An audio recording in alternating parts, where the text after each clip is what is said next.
So, but we are going to throw the light on the unit electronics, and I am Dheeraj Vasisht. By the grace of God, I got the opportunity to written what is the difference between electrical devices and electronic devices. Can anybody tell me in your class how can we distinguish cooler is an electrical device, right? If you talk about refrigerator, yani fridge, that is also an electrical device, right? बेटे आपका section combine कर दिए हैं आज, क्या एक ही class में बैठे हो? ये दूसरा सेक्शन ज्वाइन ही नहीं कर रहा है यार, पता नहीं क्या हुआ। Electronic device, mobile phone is an electronic device.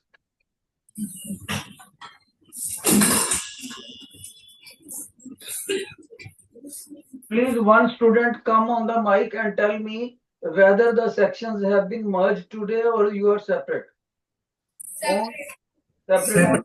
Medical section have joined. Can somebody go to the non-medical section and say them to join at the earliest? बेटे देखो अब टाइम कहाँ पर चला गया, ज्वाइन ही नहीं करा अभी तक।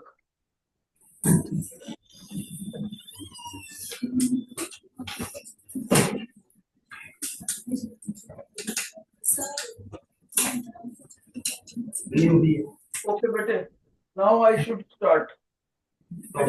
Listen, electrical device, electronic device. Teacher ने एग्जांपल्स दी, राइट? और एक बात याद रहे, इनको ऑपरेट करने के लिए when we run these devices, which kind of supply is needed here? Here mainly the AC supply is needed, alternating current. Okay, but few of the electrical devices also run on DC. Few, very less. The AC devices, very large. Electronic devices run on DC supply, direct current, DC supply. Somebody says me, sir, can you distinguish it? Yes, I can distinguish it with the help of graph. If it is time and here it is voltage, EMF, then AC supply is of this type. And if it is the time and here it is the EMF, then DC supply is like this. Or it can be like this. If it is of poor quality, it can be of like this. But it will never cut the zero level. AC supply cuts the zero level. Etc. run on AC supply. Or the power consumption and electric bill, जिसके ऊपर हम खर्चा आएगा, power consumption high, also high, दोनों चीजें high AC में, but in DC power consumption very low, electric bill very low. So this is the difference बच्चे। सभी बच्चों को सबसे पहले difference should be clear. Please note this table. How AC and DC devices are separate from each other. AC and DC devices. Shabash, have you made this table? Distinguish between electrical and electronic devices.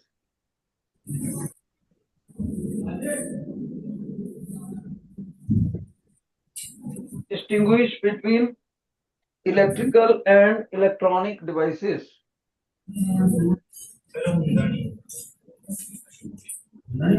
Question.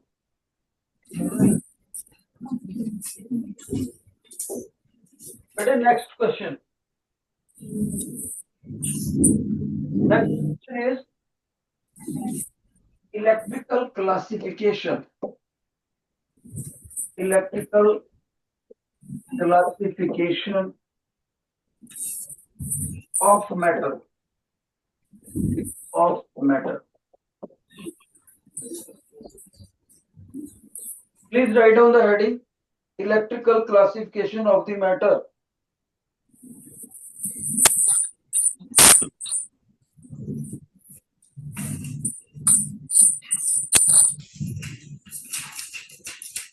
Bete, am I clearly audible to you? If yes, please raise your right hand. Okay. And still non-medical has not joined, surprisingly. Sir plus 2 हमने join हो चुकी है Non-medical sir कैमरे में नहीं आया sir actually technical issue है वो कर रहे हैं उसको अच्छा अच्छा अच्छा thank you sir so bete now I am very much comfortable all my students have joined so listen we will go little faster electrical classification when teacher says electrical classification that means he is classifying the materials on the basis of conductivity level. Conductivity level means how comfortable a substance is for the passage of current through it. So the symbol is, remember this is the symbol, sigma, electrical conductivity. Electrical conductivity. Remember, I am distinguishing the materials in the increasing order of conductivity. Increasing order of electrical conductivity. What is the unit of electrical conductivity? Simon per meter. Simon per meter. SIEMEN. Simon per meter.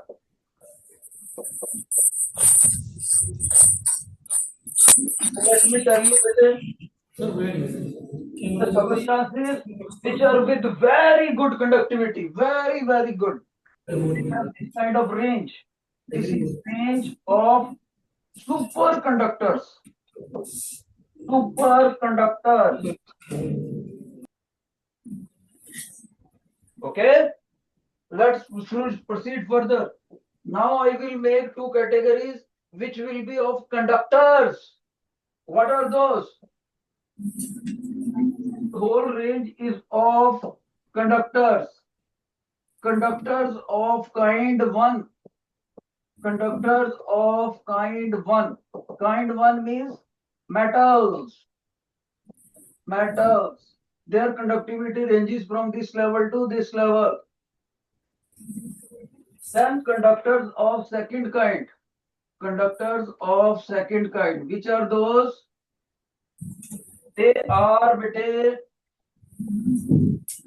what? Electrolytes. Electrolytes.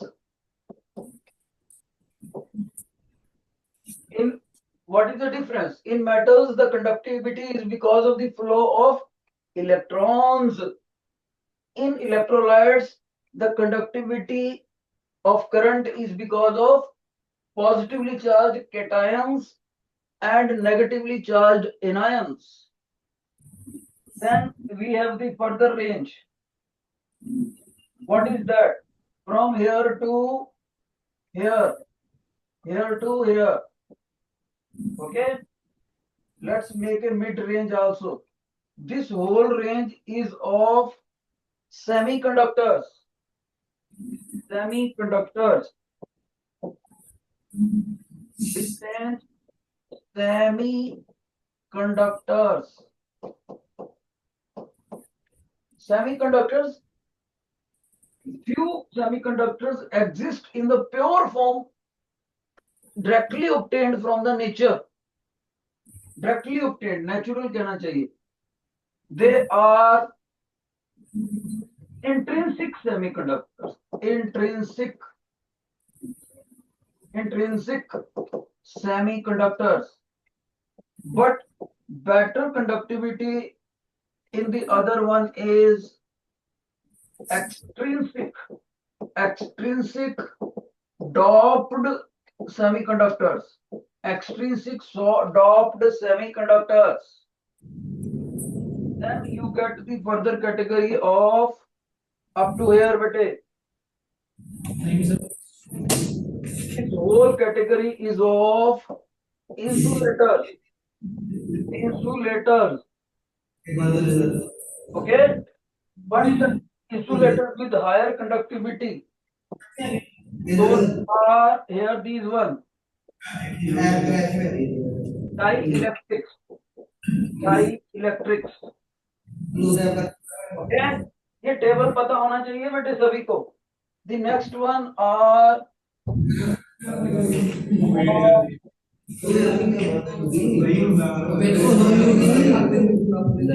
pure insulators.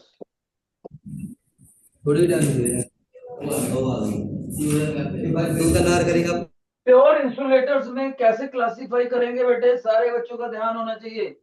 क्या वो conduction करते हैं? Conduction no. क्या वो induction करते हैं? Induction भी almost no ही है उनमें. डाइलेक्ट्रिक में कंडक्शन के लिए नो, के लिए यस. कंडक्शन के लिए नो. शाबाश, ये रेंज आपको पता होना चाहिए. और आज हम क्या पढ़ रहे हैं? इलेक्ट्रॉनिक्स. तो इलेक्ट्रॉनिक्स के लिए हम इतनी रेंज पे कॉन्सेंट्रेट करेंगे, सेमीकंडक्टर्स पे. इलेक्ट्रॉनिक्स को स्टडी करने के लिए सेमीकंडक्टर्स को अंडरस्टैंड करना जरूरी है. बाकियों को मैं ज्यादा नहीं बताऊंगा अभी. ओके, तो सभी बच्चे नोट कर ले electrical classification.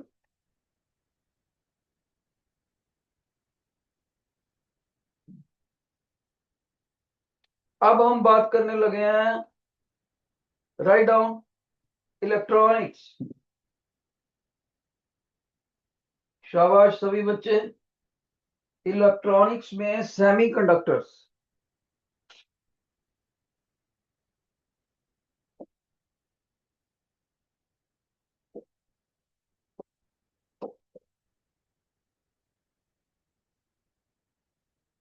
Semiconductors, raw material of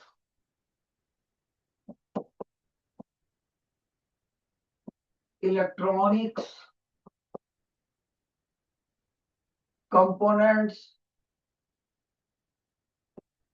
and devices. Electronic components end devices, जितनी भी इलेक्ट्रॉनिक्स की चीजें हैं बिना सेमीकंडक्टर के नहीं बन सकती.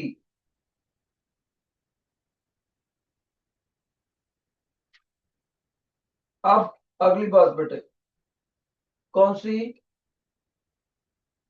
कि सेमीकंडक्टर्स को डिफाइन कैसे करेंगे. डिफाइन का तो मैं आपको बता ही चुका हूं. These are those materials. These are those materials whose कहा बटे whose क्या? इलेक्ट्रिकल सेमीकंडक्टिविटी. इलेक्ट्रिकल कंडक्टिविटी किसकी? Semiconductors will be lesser than conductivity of conductors, but will be more than conductivity of insulators. That is the definition. And remember, this conductivity is not a pinpoint conductivity. It has certain range from here to here. There is a range. Semiconductors are those whose conductivity, electrical conductivity is more than that of insulators and less than that of conductors. अब एक और बात इसके ऊपर, क्या semiconductor सिर्फ nature में exist करते हैं? No, they are occurring naturally भी occurring करते हैं and are made by scientists in the laboratory synthetically in the labs also, यानी कुछ कंपाउंड बना के हम करते हैं। बट यू नो साइंटिस्ट जो लैब में बनाते हैं ये लंबी प्रोसेस है, इसमें ये डालो, इसमें ये डालो, इतना प्रेशर, इतना टेम्परेचर। बट जो नेचुरली अकरिंग सब्सटेंस है उसका फिर भी हेल्प लेनी पड़ती है, तब जाके लैब मेड सेमीकंडक्टर्स बनते हैं। अब next point, semiconductors naturally occurring कौन से हैं? ये मेनली दो ही हैं बेटे, ओनली टू, दो मेनली सेमीकंडक्टर्स। कोई बच्चा बता सकता है ये कौन से दो होते हैं? Anybody in the class? मैं सिर्फ ये देखना चाहता हूं कि अगर क्लास में करा है तो जवाब दे पा रहे हैं बच्चे के नहीं। मैं सिर्फ इनके नाम पूछना चाहता हूं।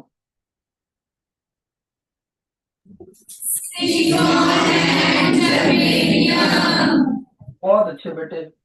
एक है सिलिकॉन और एक है जर्मेनियम।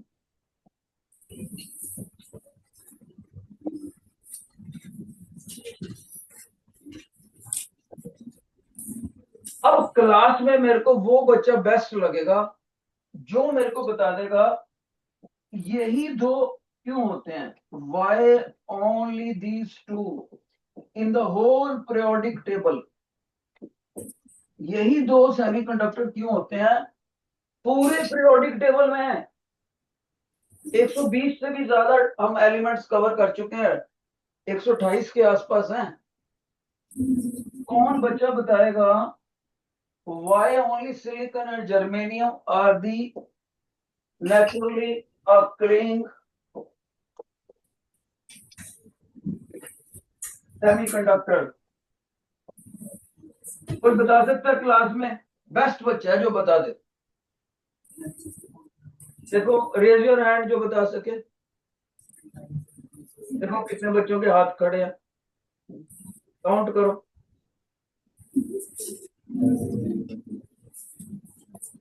तो बेटे आप ना, टीचर जब क्लास में आपको कराते हैं स्कूल वाले ध्यान से सुनते नहीं। आप फिर सुनो बेटे, any semiconductor has to satisfy three condition.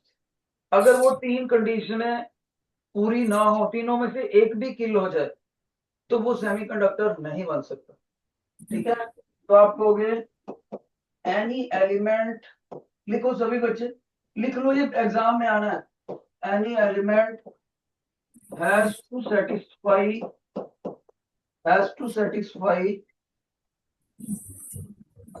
three conditions to act as a semiconductor। और आपको पता है टीचर ने एलिमेंट लिखा है और एलिमेंट नेचुरली एग्जिस्टिंग होते हैं। सब्जेक्ट को बीच में रोक के एक मैं बात बताना चाहता हूं आपको, इस चैप्टर की खासियत। इस चैप्टर में न्यूमेरिकल ना के बराबर होते हैं। जिन बच्चों को केमिस्ट्री का सब्जेक्ट अच्छा लगता है, केमिस्ट्री में अच्छे मार्क्स ले जाते हैं पर फिजिक्स में नहीं ले जा पाते, उनके लिए ये चैप्टर बोन है। मैक्सिमम थ्योरी हुई है इसमें, तो इसको आप अच्छे से पढ़ो, आपके बहुत अच्छे मार्क्स आ जाएंगे। ये आसान चैप्टर है फिजिक्स में। मेरे मुताबिक फिजिक्स के पूरे सिलेबस में प्लस टू के पूरे सिलेबस में ये सबसे आसान चैप्टर है, क्योंकि पुराने बच्चों के मुकाबले इसका सिलेबस बहुत कम कर दिया सीबीएस। ओके, तो सभी बच्चे अभी कुछ खास बताया नहीं, अभी से याद करना शुरू कर दो साथ के साथ। ओके, 8 मार्क्स का आना है, 8 मार्क्स का। चलो अब इसको हम समझते हैं। What are these three conditions? Number 1, it should be tetravalent। क्या कोई बच्चा गर्ल्स में ऐसा है जो मेरे को ये बता सके टेट्रावेलेंट का क्या मतलब है? केमिस्ट्री की टर्म है tetravalent. Any among girls, school में कोई भी डेयरिंग गर्ल है जो माइक पे आकर बता सके what is the meaning of tetravalent?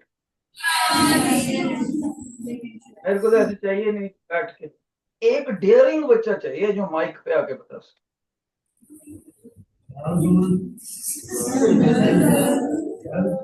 सब एक दूसरे के सहारे बोलने वाले हैं, इसका मतलब लीडरशिप क्वालिटीज लो। एक बच्चा डेयरिंग, जैसे ये सरकार बच्चा उठ के आता है पहले बेंच पे ऐसे बोल्डली, ऐसा चाहिए कोई दमदार लड़की। वेरी गुड, आजा बच्चे, आजा, शाबाश। चलो यही से बोल रही, यही से बोल। है जी, फोर वैलेंसी फोर, बिल्कुल सही, शाबाश शाबाश। बट तो जब आपको नॉलेज है तो कॉन्फिडेंस भी होना चाहिए। तो बहुत अच्छा, इसका मतलब है वैलेंसी फोर, इसका मतलब है अगर हम इसकी इलेक्ट्रॉन डॉट स्ट्रक्चर बनाए सिलिकॉन के, तो 4 डॉट इलेक्ट्रॉन्स के दिखाने पड़ेंगे, क्योंकि वैलेंस शेल में 4 इलेक्ट्रॉन होंगे। दूसरा क्या लॉजिक है बेटे? दूसरा होना चाहिए it should have vacant D orbitals, vacant D orbitals लिख लो, ये भी केमिस्ट्री की टर्म होगी। और तीसरा इसका होना चाहिए बेटे इट्स साइज, यानी कि atomic size, atoms size should be medium, should be mediocre, ना ज्यादा लार्ज ना छोटा। अब आपको पता है एवरीबॉडी, अगर हम पीरियोडिक टेबल में टेट्रावेलेंसी वाला ग्रुप उठाएं तो सिर्फ कार्बन फैमिली उठती है, कार्बन फैमिली, कार्बन फैमिली उठती है बच्चे, कार्बन, सिलिकॉन, जर्मेनियम, ऐसे बाकी के एक ही ग्रुप उठेगा। इसका मतलब बाकी पीरियोडिक टेबल खत्म पहले ही पॉइंट पे। ओके, दूसरा पॉइंट बच्चे, दूसरा पॉइंट कौन सा? इसका साइज मीडियम होना चाहिए और वेकेंट ऑर्बिटल होने चाहिए। तो जो नीचे वाले एलिमेंट्स होते हैं उनका साइज लार्ज हो जाता है, क्योंकि down the group size increases. Carbon ये अगले फीचर्स में मर जाता है दोनों में, तो जर्मेनियम और सिलिकॉन इसमें कामयाब हो जाते हैं। तो जर्मेनियम और सिलिकॉन ही ऐसे हैं जो इन 3 फीचर्स को सेटिस्फाई करते हैं। लिख लेना सभी बच्चे, only germanium and silicon satisfy all the 3 features.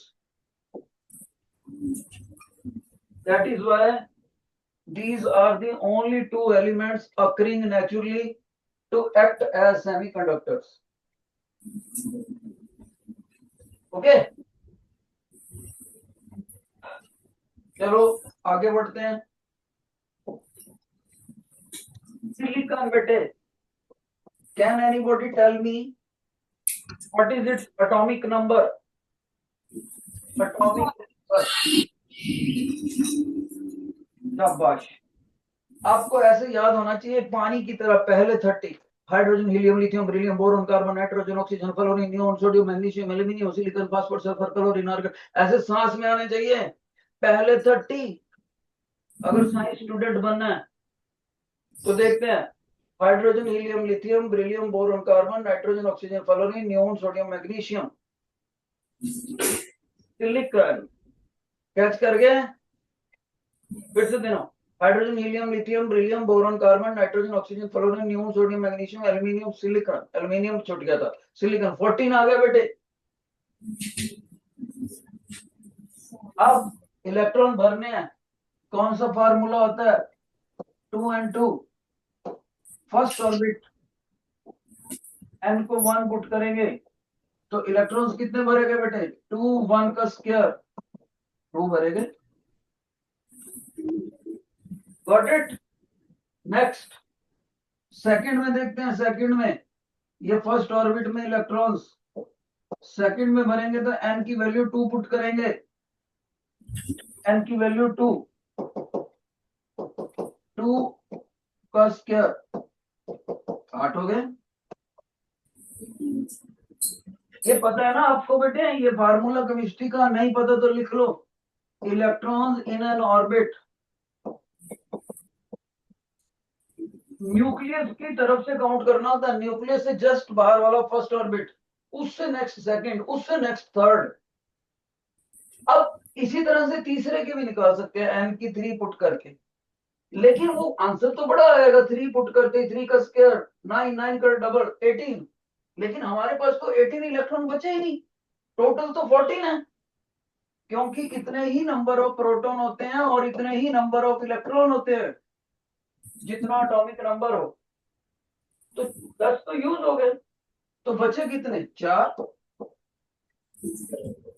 Second orbit, first orbit, second, third, third orbit में 4 बचे। तो इसीलिए हम इन 4 इलेक्ट्रॉन्स को ऐसे समझाते हैं, ये 4 इलेक्ट्रॉन दिखा दिए पहले, चलो गॉट इट।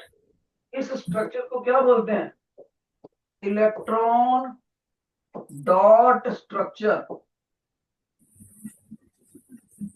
इसी तरह से जर्मेनियम का भी होएगा, उसमें भी 4 ही आएंगे, क्योंकि वो भी कार्बन फैमिली का मेंबर है। तो ये इलेक्ट्रॉन डॉट स्ट्रक्चर आपको आनी चाहिए, वरना आप आगे नहीं समझ पाओगे। तो क्यों होती है ऐसे, 4 डॉट ही क्यों लगाते हैं, 5 क्यों नहीं लगाते हैं, ये मैंने आपको समझाया। कैसे समझाया, with the help of electronic configuration of electrons.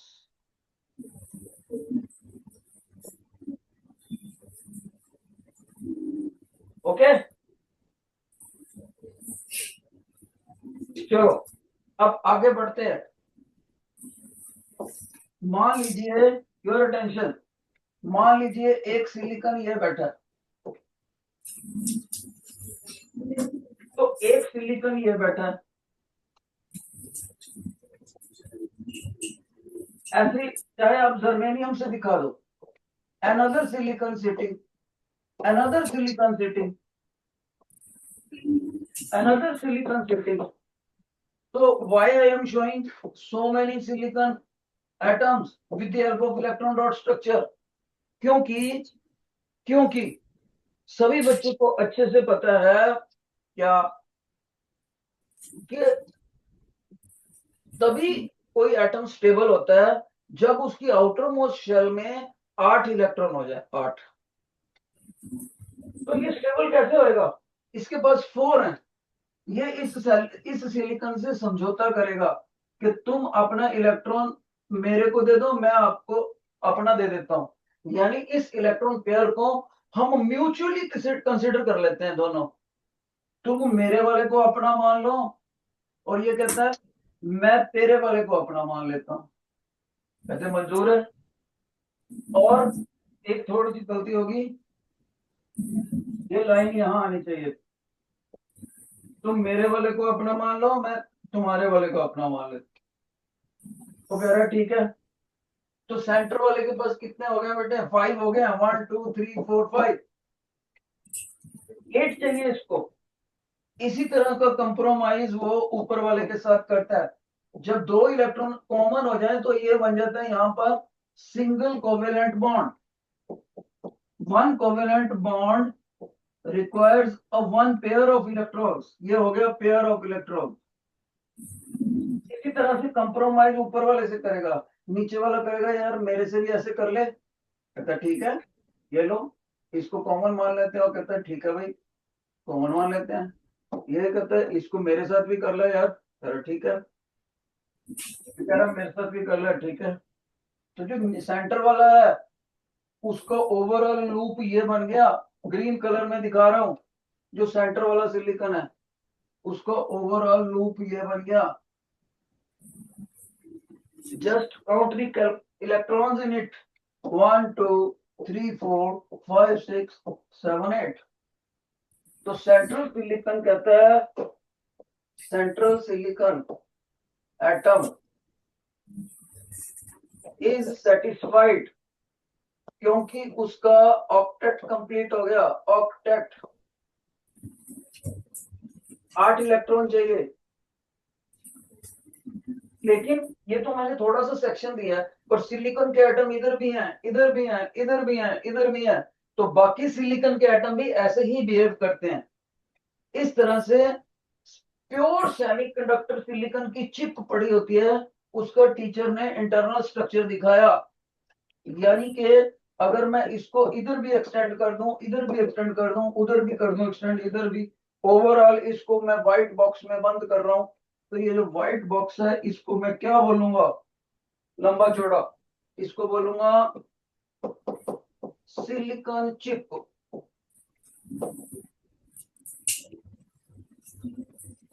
और प्योर सिलिकॉन चिप, और इसको वेफर भी बोल देते हैं बेटे,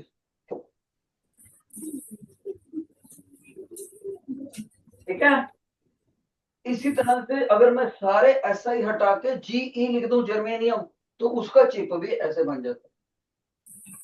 अब अगली बात कि सर आपने बोला था कि इसमें थोड़ी बहुत बिजली निकलती है, क्योंकि सेमीकंडक्टर बोला था, मेटलों से इसकी कंडक्टिविटी कम है, इंसुलेटरों से ज्यादा है, लेकिन आफ्टर ऑल ये कंडक्ट कैसे करता है ये तो बताओ। तो लिखो हेडिंग, लिखो heading, how how does a pure semiconductor conduct, how does a pure, pure का मतलब इंट्रिंसिक भी होता है,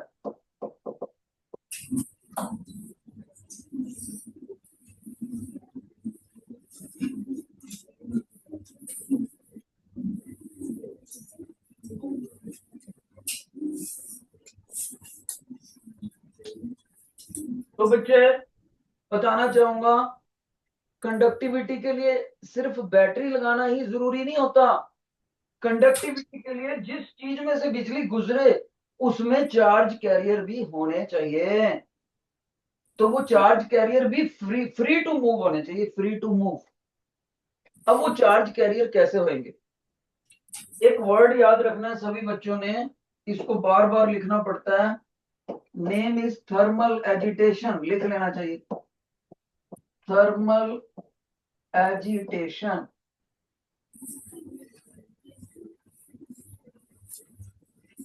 अब इसका मीनिंग समझाऊं, पिछले दिनों पंजाब गवर्नमेंट ने गवर्नमेंट टीचर्स की सैलरी लेट कर दी थी, 2 महीने सैलरी नहीं दी उनको, तो सारे बंदे इकट्ठे होकर चंडीगढ़ CM के ऑफिस को घेर लिया उन्होंने, विद्रोह करने लगे, सैलरी दो, सैलरी दो। क्या था वो, एजिटेशन, विद्रोह।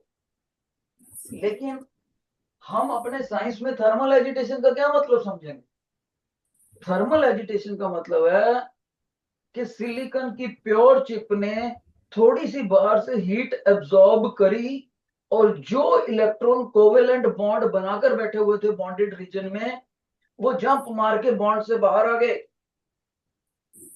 इक्का दुक्का एग्जांपल बताता हूं, जैसे ये सिलिकॉन था, ये भी सिलिकॉन, ये भी सिलिकॉन, ये सिलिकॉन, ये सिलिकॉन, वगैरह वगैरह, क्या बेटे, तो क्या होगा, क्या ध्यान से सुनो, आप सभी को पता है ये सिलिकॉन इसके साथ कोवेलेंट बॉन्ड से अटैच था, सारे ऐसे, क्योंकि एक बॉन्ड में 2 इलेक्ट्रॉन होते हैं, मैंने अभी बना के दिखाया था। लेकिन बच्चा कहेगा सर अगर यहां आपने नॉर्मल दिखाना हो बॉन्ड को तो कैसे दिखाओगे, मैं कहूंगा बेटे आपको याद है सिंगल कोवेलेंट बॉन्ड के ऊपर डबल इलेक्ट्रॉन पेयर था, डबल, एक इलेक्ट्रॉन और दिखाना चाहिए मेरे को, but all of a sudden क्या, थर्मल एजिटेशन हुआ, थर्मल एजिटेशन। जैसे ही थर्मल एजिटेशन, यानी कि देसी शब्दों में मैं इसको बोलूं, हीट एनर्जी इनपुट होगी, हीट एनर्जी इनपुट। तो आपने हमेशा एक सेंटेंस पढ़ा हुआ है, larger the energy lesser the stability, इसको हम प्रैक्टिकल लाइफ में ऐसे लिंक्ड करके बताते हैं, larger the money lesser the deep sleep. जो अमीर लोग होते हैं उनको अच्छी सी नींद नहीं आती चाहे कितना ही बढ़िया बेड हो, क्यों, नीचे से मर्सिडीज चोरी ना हो जाए, मेरी जैगुआर खड़ी है, कोई कोई ठोकर ना मार दे कार को, कोई ईंट ना फेंक दे, ऑलवेज इन टेंशन। तो larger the money more the tension, यहां पर हम स्टडी करेंगे more the heat lesser is the stability. तो ये इसको सेमीकंडक्टर को यहाँ इलेक्ट्रॉन को अनस्टेबल करने के लिए बहुत कम हीट चाहिए होती है। कुछ तो ऐसे होते हैं कि आप हाथ को ऐसे रगड़ा करो और इसके ऊपर प्योर सेमीकंडक्टर चिप रख दो तो उसकी थर्मल एजिटेशन हो जाती है इतनी हीट से ही, जो हथेली गर्म होगी। तो होगा क्या बेटे, जो यहाँ इलेक्ट्रॉन था ना वो बॉन्डेड रीजन से बाहर आके यहाँ पर आ गया, थर्मल एजिटेशन होगी तो इलेक्ट्रॉन अनबॉन्डेड रीजन में आ गया। लेकिन जहां पर ये था वहां पर ये खाली जगह करके आ गया। वो जो खाली जगह है उसको हम टेक्निकली बोलते हैं होल। और ये जो डॉट के रूप में बाहर निकाला इसको हम बोलते हैं फ्री इलेक्ट्रॉन। और जो व्हाइट वाला इलेक्ट्रॉन है अंदर ये वाला वो बॉन्डेड इलेक्ट्रॉन है, क्योंकि अभी उसकी थर्मल एजिटेशन नहीं हुई। बॉन्डेड इलेक्ट्रॉन वो अभी अंदर ही बैठा बॉन्ड के। तो आपने क्या देखा सर शॉर्ट में, sir you mean to say due to absorption of heat energy thermal agitation occurs, this electron becomes unstable and it leaves the bond, comes in the unbonded region। Unbonded region कौन सा होता है, जो bond वाले reason से अलग हो। जैसे ये अनबॉन्डेड, ये बॉन्डेड, ये बॉन्डेड, ये बॉन्डेड, ये अनबॉन्डेड, ये अनबॉन्डेड, ये बॉन्डेड। ठीक है, तो अनबॉन्डेड रीजन में इलेक्ट्रॉन को फ्री मूव करने की फ्रीडम ज्यादा मिल जाती है। तो उसके लिए हम टेक्निकल वर्ड क्या यूज करते हैं, mobility increases. Mobility of free electron is more than that of bonded electron। और मोबिलिटी का वर्ड भी इन्होंने इससे बनाया है, मोबाइल प्लस एबिलिटी। मोबाइल मैंने extent of freedom to move freely, ability मैंने योग्यता, दोनों को मिक्स बना कर दिया मोबिलिटी। अब क्या होएगा, बच्चा बोलेगा सर ओके थर्मल एजिटेशन हो गया, एक इलेक्ट्रॉन मिल गया आपको फ्री रीजन में लेकिन एक बॉन्डेड रीजन में होल मिल गया। तो मैं उस बच्चे को बोलूंगा बेटे ओवरऑल सेमीकंडक्टर चिप न्यूट्रल थी, अभी भी ये न्यूट्रल ही है, लेकिन यहाँ इलेक्ट्रॉन जो आया बाहर बॉन्डेड रीजन में नेगेटिव है। तो जो जगह ये खाली करके आया वो इक्वली पॉजिटिवली चार्ज है, पॉजिटिवली चार्ज। तो बेसिकली होल क्या हुआ, होल एक स्पेस है जो इलेक्ट्रॉन ने खाली कर दिया लेकिन वहां पर पॉजिटिव चार्ज है। दूसरे शब्दों में हम होल को भी इक्विवेलेंट टू पॉजिटिव पार्टिकल मानेंगे। अब इसकी मूवमेंट करवा के दिखाता हूं। मान लीजिए, ध्यान से सुनना बेटे, मान लीजिए यहां पर जो दो इलेक्ट्रॉन पड़े हैं इस बॉन्डेड रीजन में, तो उनमें से ये एक इलेक्ट्रॉन है, ये एक इलेक्ट्रॉन है, पिंक कलर वाले दिखाए मैंने, दोनों बॉन्डेड। लेकिन ऑल ऑफ ए सडन क्या होता है, ये जो पिंक कलर वाला ये वाला है ये यहां चला गया। तो उसने इस होल को नलीफाई कर दिया। क्यों, क्योंकि इलेक्ट्रॉन जब भी आएगा नेगेटिव चार्ज लेकर आएगा और होल इक्वली पॉजिटिव है तो ये न्यूट्रल होगी जगह पर। यहां पर इलेक्ट्रॉन हो गया, इधर चला गया, लेकिन यहां से तो खाली जगह होगी ना। तो यहां से जो खाली जगह होगी तो आप कहोगे सर डू यू मीन कि यहां पर आपका खाली जगह हो गया तो इलेक्ट्रॉन यहां तो पड़ा, ये खाली जगह होल इधर चला गया। बिल्कुल, तो इसका मतलब होल एक बॉन्डेड रीजन से दूसरे बॉन्डेड रीजन में चला गया। कौन, होल। तो ऑलवेज रिमेंबर जो होल होता है वो one bonded region to another bonded region ही मूव कर सकता है, होल कभी भी अनबॉन्डेड रीजन में नहीं आएगा। जैसे कि ये देखो यहां पर दो इलेक्ट्रॉन थे और एक इलेक्ट्रॉन ये पड़ा तो यहाँ जो इलेक्ट्रॉन है बॉन्ड का वो इधर चला जाएगा इलेक्ट्रॉन, तो ये जगह इलेक्ट्रॉन ने ऑक्यूपाई दी पर यहां से खाली हो गया। तो होल जो गया one bonded region to another and one bonded region to another, hole उधर जाता है बॉन्डेड टू बॉन्डेड रीजन, जबकि इलेक्ट्रॉन फ्री भी हो सकता है। इसका मतलब कल को आपसे पूछ ले, मोबिलिटी का सिंबल होता है म्यू से, कि मोबिलिटी होल्स की ज्यादा होती है कि मोबिलिटी इलेक्ट्रॉन्स की ज्यादा होती है, तो आप कहोगे सर फ्री इलेक्ट्रॉन की मोबिलिटी तो होल से हमेशा ही ज्यादा होगी। क्यों? Hole always moves from one bonded region to second bonded region to third bonded region and so on. जब इतनी बात होगी, ध्यान से सुनना, अब सुनना मेरी बात ध्यान से। तो मान लीजिए ये व्हाइट कलर के अंदर अंदर सेमीकंडक्टर चिप पड़ी है, ओके, तो मैंने इधर बैटरी लगा दी है, बैटरी का नेगेटिव टर्मिनल और बैटरी का पॉजिटिव टर्मिनल। तो पॉजिटिव टर्मिनल क्या करेगा? इलेक्ट्रॉन्स को खींचेगा अपनी तरफ, क्योंकि opposite charges always attract each other. और नेगेटिव टर्मिनल क्या खींचेगा? पॉजिटिव चीज को खींचेगा। पॉजिटिव कौन सी है? होल्स की। तो hole one bonded region to another bonded region उधर को मूव करते रहेंगे नेगेटिव की तरफ, और इलेक्ट्रॉन्स पॉजिटिव टर्मिनल की तरफ घूमेंगे, मूव करेंगे। इसका मतलब इलेक्ट्रॉन्स की इस तरफ मूवमेंट और होल की इस तरफ मूवमेंट, दोनों मिलके सेमीकंडक्टर में करंट कंस्टिट्यूट करेंगे। क्योंकि करंट की डेफिनेशन क्या थी? Rate of flow of charge. लेकिन ये करंट की डायरेक्शन किधर को लेंगे? करंट की डायरेक्शन हमेशा इलेक्ट्रॉन के मोशन से अपोजिट होती है। इसका मतलब है इस पूरी डायग्राम में करंट की डायरेक्शन इधर से ऐसे जाएगी, क्योंकि देखो होल भी उधर जा रहा है। तो पूरी सेमीकंडक्टर चिप में अगर कोई बच्चा बोले sir current is because of electrons, मैं कहूंगा नो नो नो, होल का भी तो कंट्रीब्यूशन है, because of electron plus because of holes. ये होल्स की वजह से करंट है, और ये इलेक्ट्रॉन इधर जा रहा है तो ये भी उधर ही जाएगा इलेक्ट्रॉन की वजह। दोनों दोनों की कंट्रीब्यूशन। इस तरह से टीचर ने आपको प्योर सेमीकंडक्टर चिप की कंडक्टिविटी समझाई। जिन बच्चों को ये समझ आ गया, raise your hand please, right hand indication जरूरी है।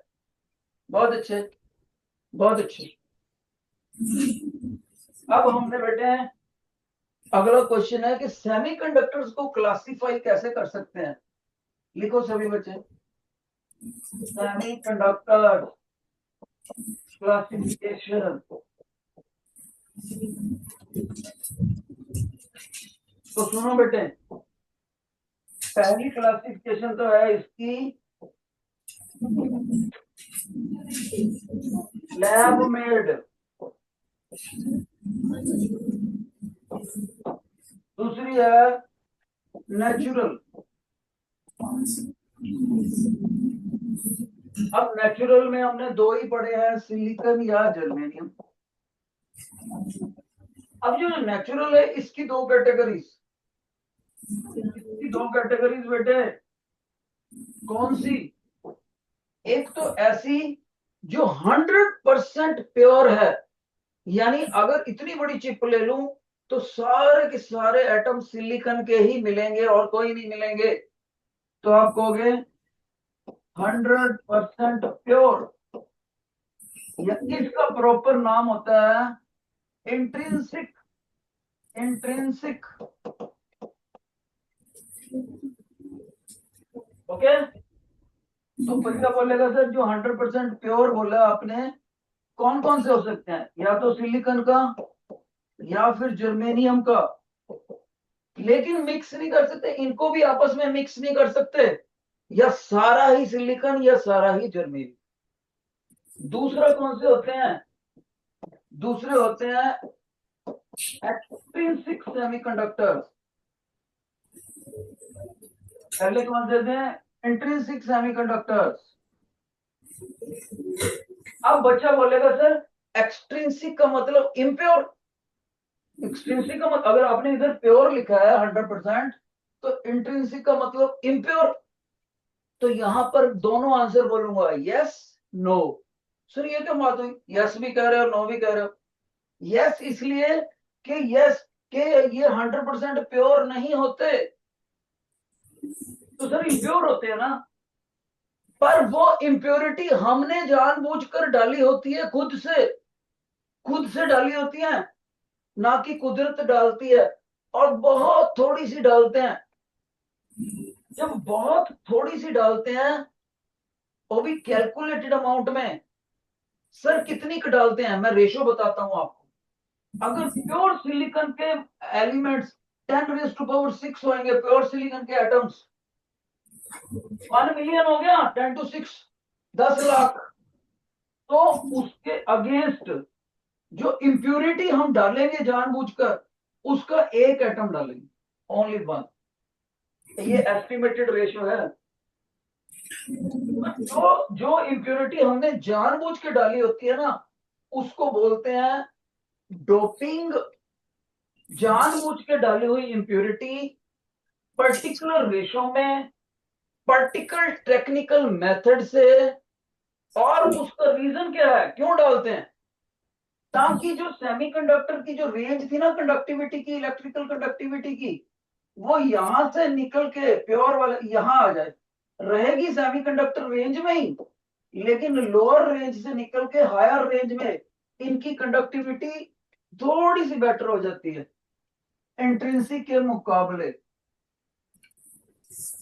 तो इसमें आप कहोगे सर दैट मीन्स डोपिंग करनी पड़ती है, डोपिंग। आप कहोगे सर इसका मतलब एक्सट्रिंसिक सेमीकंडक्टर को हम डॉप्ड सेमीकंडक्टर भी बोल सकते हैं। बिल्कुल बोल सकते हैं। अब एक चीज ध्यान से सुनो, जब भी स्पोर्ट्स के अंदर, स्पोर्ट्स में इंटरनेशनल मैचेस होते हैं, ओलंपिक वगैरह, नेशनल वगैरह, तो प्लेयर्स के यूरिन को टेस्ट करते हैं, उनकी जीभ से सैंपल लेकर जाते हैं, उनके ब्लड का सैंपल लेते हैं, लैब में जाके चेक करते हैं कि इस प्लेयर ने कोई ऐसी मेडिसिन तो नहीं खा रखी जो 1-2 घंटे के लिए इसकी बॉडी की ताकत को बढ़ा दे, एनर्जी बूस्टर तो नहीं ले रखा इसने। अगर लिया हुआ है तो वो प्लेयर डिस्क्वालीफाई हो सकता है। अरे हमारे पंजाब की एक बहुत अच्छी लड़की वेट लिफ्टर थी, मैं उसका नाम भूल गया, उसने, शायद गुरप्रीत कौर था, उसने कई मेडल जीते थे। लेकिन जब बहुत बड़ा मैच होने लगा है नेशनल का और इंटरनेशनल, वहां उसने एनर्जी बूस्ट चेंज दवाई ले ली और वो पकड़ी गई, और 4 साल का बैन लग गया उसके ऊपर, disqualified for 4 years because you have failed the test. कौन सा टेस्ट? Dope test, DOPE, dope test. जानबूझकर डाली हुई एनर्जी बूस्टर दवाई ताकि मैच जीत जाओ। और अब देखो वही वर्ड इधर यूज करा गया। तो प्योर सेमीकंडक्टर में हमारे द्वारा फैक्ट्री में जाकर टेक्निकल मेथड से इस रेशो में किसी और एटम की इंप्यूरिटी डालना, सिलिकॉन की चिप में नॉन सिलिकॉन डालना, और कौन से डालना है वो मैं बाद में बताता हूं कौन सा डालना है, इस चीज को डोपिंग बोलते हैं। तो सभी बच्चे लिखो व्हाट इज डोपिंग, पेपर में आ सकता है, what is doping. Answer, answer जानबूझ के की इंग्लिश होती है डेलिबरेट। लिखोगे doping is the, it is the, doping is the deliberate, doping is the deliberate addition of, deliberate addition of impurity in the 100% pure intrinsic semiconductor chip, intrinsic semiconductor chip, okay, और साथ में लिखोगे in a specific ratio, specific ratio, और साथ में लिखोगे in A technical method. ये कोई ऐसे सिंपल तरीके से नहीं डाली जाती, ऐसा नहीं है आटा ले लिया उसमें नमक की चुटकी डाल दी, not like this, there technical method है। हमारे मोहाली में, पंजाब के मोहाली में एक फैक्ट्री है, सेमीकंडक्टर कॉम्प्लेक्स लिमिटेड SCL। ये हिंदुस्तान की टॉप 10 फैक्ट्रीज में आती है सेमीकंडक्टर बनाने में। अगर इसमें जॉब लग जाए ना तो समझ लो कैरियर बन गया जिंदगी भर का। तो ये चिप्स बनाती है सेमीकंडक्टर कॉम्प्लेक्स लिमिटेड मोहाली में। तो ये deliberate addition of impurity in 100% pure chip, और वो भी टेक्निकल मेथड से स्पेसिफिक रेशियो में। रेशियो मैंने बता दिया आपको, लेकिन इस डॉपिंग का पर्पस क्या है? Second question, what is the purpose of doping? Answer, answer मैं बता चुका हूं आपको, देखो, it increases the electrical conductivity of semiconductor chip, it increases the electrical conductivity of semiconductor chip, लेकिन इतनी इंक्रीज नहीं करेगी कि वो सेमीकंडक्टर से निकल के मेटेलिक रेंज में आ जाए, मेटल्स की कंडक्टिविटी के बराबर नहीं आएगी, रहेगी सेमीकंडक्टर की रेंज के अंदर अंदर, पर उस रेंज में लोअर लेवल से निकल के हायर लेवल में आ जाए। It increases the conductivity level of the semiconductor chip. अब यहां पर बच्चे मैं बताना चाहूंगा ये इंप्योरिटी कौन सी हो सकती है, नीचे लिखो, impurity for the doping, impurity atom for doping।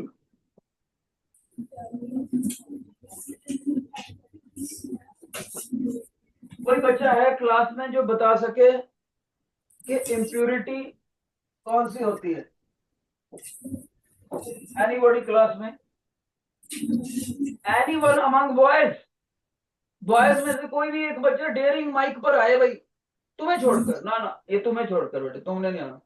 और एक बच्चा, शाबाश, आजा बेटे आजा, देखो सर को आपके कॉन्फिडेंस है आपके ऊपर, आजा बताओ कौन से हो सकती है?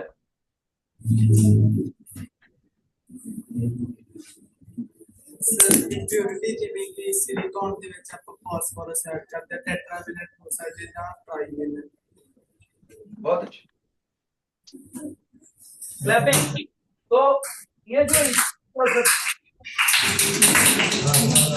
ट्राइवेलेंट हो सकती है और पेंटावेलेंट हो सकती है, nature wise, valency wise. Pentavalent, pentavalent कौन सी होगी? ऐसी चीज जिसके वैलेंस शेल में 5 इलेक्ट्रॉन आएंगे, जैसे ये एटम लिख दिया मैंने, उसका सिंबल डाल दिया, तो 5 इलेक्ट्रॉन शो करने पड़ेंगे। और ट्राइवेलेंट में कोई और एटम लिख दिया, उसके 3 लिखूंगा, वैलेंस शेल में 3 आएंगे, इसमें 5 आएंगे। पेंटा का मतलब भी 5 होता है, ट्राई का मतलब 3 होता है। अब कितने वर्ड्स बोला, फास्फोरस वगैरह, बिल्कुल सही एग्जांपल दिया है। अब एक चीज और देखो, ध्यान से सुनना, जब पेंटावेलेंट इंप्योरिटी डालते हैं, याद रखना पी वाली, तो हमने सिलिकॉन की कितनी वैलेंसी थी? सिलिकॉन की 4, इसकी कितनी है? 5। तो 1 इलेक्ट्रॉन तो हमने पहले ही ज्यादा डाल दिया, और इलेक्ट्रॉन के ऊपर चार्ज कौन सा होता है? नेगेटिव। तो नेगेटिव वर्ड से इन्होंने एन उठा लिया बेटे, एन। तो इसका मतलब सिलिकॉन चिप ले लें, सिलिकॉन चिप कौन सी वाली? प्योर, और उसमें पेंटावेलेंट इंप्योरिटी डाल दें, तो ओवरऑल रिजल्ट से जो चिप बनेगी उसमें नेगेटिव चार्ज कैरियर्स की कंट्रीब्यूशन ज्यादा होगी कंडक्टिविटी में। अगर यहां बैटरी लगा दें तो इलेक्ट्रॉन्स का रोल करंट पास करने में ज्यादा होगा in comparison to the role of holes, holes के मुकाबले। क्यों? हमने पहले ही एक एटम ज्यादा दे दिया। तो इसमें याद रखना, ये मत सोचना कि ये नेगेटिवली चार्ज होएगा ओवरऑल ना। पेंटावेलेंट इंप्यूरिटी का एटम ये भी न्यूट्रल था, ओवरऑल चिप भी न्यूट्रल थी। न्यूट्रल में न्यूट्रल चीज ऐड कर दी, रहेगी न्यूट्रली। लेकिन अगर कंट्रीब्यूशन की बात है कि बिजली को पास करने में कंट्रीब्यूशन किसका ज्यादा है, तो इलेक्ट्रॉन्स का। जैसे मैं आपके क्लास में से, मान लो आपकी क्लास में 25 गर्ल्स हो और 25 बॉयज हो, तो मैं आपसे पूछूं कौन सा डोमिनेटिंग जेंडर है क्लास में, आप कहोगे सर क्या बात कर रहे हो, 25 गर्ल्स हैं 25 बॉयज हैं, न्यूट्रल है। तो फिर मैं आपकी क्लास में से बैडमिंटन टीम सिलेक्ट करी दूसरे स्कूल में कंपटीशन के लिए, उसमें 3 बॉयज ले लिए 2 गर्ल्स ले ली। अब मैं पूछूं बैडमिंटन तुम्हारे स्कूल को रिप्रेजेंट करने के लिए जो टीम गई, वो मेल डोमिनेटिंग है या फीमेल, आपको कि सर आप मेल डोमिनेटिंग, क्योंकि 3 लड़के सिलेक्ट करे। इसी तरह से ओवरऑल नेगेटिव चार्ज और ओवरऑल पॉजिटिव चार्ज बराबर है, ये इलेक्ट्रिकली न्यूट्रल है। लेकिन बिजली की पासेज में, करंट के पासेज में पॉजिटिवली चार्ज होल्स का ज्यादा रोल है या नेगेटिवली चार्ज होल्स का ज्यादा रोल है गिनती वाइज, तो वो नेगेटिवली चार्ज का ज्यादा है। इसलिए इस तरह से बनी हुई सेमीकंडक्टर, एक्सट्रिंसिक सेमीकंडक्टर को बोलते हैं N type. N type extrinsic semiconductor, क्योंकि इलेक्ट्रॉन्स मेजॉरिटी, अब technical language, electrons are majority charge carriers and holes are minority charge carriers when we talk about in terms of electrical conductivity। इसमें उल्टा होता है, एक इलेक्ट्रॉन पहले ही कम डाला है, मतलब पहले ही हमने होल्स बढ़ा दिए, इसमें होल्स का कंट्रीब्यूशन ज्यादा है, इलेक्ट्रॉन्स का कम है। और इसमें क्या था, इलेक्ट्रॉन्स का कंट्रीब्यूशन, कंट्रीब्यूशन कह रहा हूं ज्यादा है और होल्स का कम है। अगर होल्स का ज्यादा है तो होल के ऊपर कौन सा चार्ज होता है बेटे, पॉजिटिव। पॉजिटिव का पी उठा लिया इन्होंने। इसका मतलब बच्चा बोलेगा कि सर जब ट्राइवेलेंट इंप्यूरिटी सिलिकॉन की प्योर चिप में डालेंगे, यानी कि इंट्रिंसिक सेमीकंडक्टर चिप में, तो जो ओवरऑल चिप बनेगी, आप उसको पी उठाते हुए क्या आप उसको ऐसे बोलोगे, P type extrinsic semiconductor, yes. इसको क्या बोलेंगे, एन टाइप एक्सट्रिंसिक सेमीकंडक्टर। तो ट्राइवेलेंट एटम डालने से भी कंडक्टिविटी बढ़ जाएगी, पेंटावेलेंट डालने से भी कंडक्टिविटी बढ़ जाएगी। किसके मुकाबले बढ़ जाएगी, इंट्रिंसिक के मुकाबले। इंट्रिंसिक कौन सी थी, प्योर सिलिकॉन चिप। ना ट्राइवेलेंट डाल, ना पेंटावेलेंट डाली है, ना ट्राइवेलेंट, जो बिल्कुल प्योर थी उसको इंट्रिंसिक बोलते हैं। और एक इंपॉर्टेंट पॉइंट, अगर ये दोनों बनाए, ये दोनों बनाए और दोनों में डोपिंग की रेशियो यही रखें बराबर बराबर, यानी 10⁻⁴ सिलिकॉन का एटम्स, 10⁻⁶, और एक एटम पेंटावेलेंट इंप्यूरिटी का, तो उसमें कंडक्टिविटी नोट कर ले। और इधर देख लें 10⁻⁶ एटम सिलिकॉन के और एक एटम ट्राइवेलेंट का, और इधर भी कंडक्टिविटी नोट कर लें, डोपिंग बराबर है याद रहे। तो ये कंडक्टिविटी पी टाइप की ज्यादा होगी या ये कंडक्टिविटी एन टाइप की ज्यादा होगी, तो आंसर है बेटे एन टाइप की ज्यादा होगी, पी टाइप की कम होगी, डोपिंग की क्वांटिटी सेम होने के बावजूद। ऐसा क्यों, क्योंकि हमने शुरू में याद करा था इलेक्ट्रॉन्स अनबॉन्डेड रीजन में मूव करते हैं, उनकी फ्रीडम ज्यादा है। अगर करंट की डेफिनेशन देखें, current is equal to charge upon time, जिसकी फ्रीडम ज्यादा होगी उसमें टाइम कम लगेगा मूव करने में, अगर टाइम कम लगेगा तो करंट ज्यादा होगा, करंट ज्यादा होगा तो कंडक्टिविटी ज्यादा होगी। इसलिए एन टाइप की इलेक्ट्रिकल कंडक्टिविटी ज्यादा होती है पी टाइप के मुकाबले, अगर डोपिंग बराबर भी है तो भी। समझ आया, आज का लेक्चर हम यहीं पर कवर करेंगे। जिनको आज का समझ आ गया please wave your right hand like this. Thank you. और आप, मेरे को बड़ी अच्छी लगा कि आपको पहले भी अच्छा नॉलेज है, कैसे बच्चे ने बताया है, सारे काफी आंसर दिए आज आप। I am happy. आप ध्यान से क्लास में भी ध्यान से पढ़ते हो, वेरी गुड।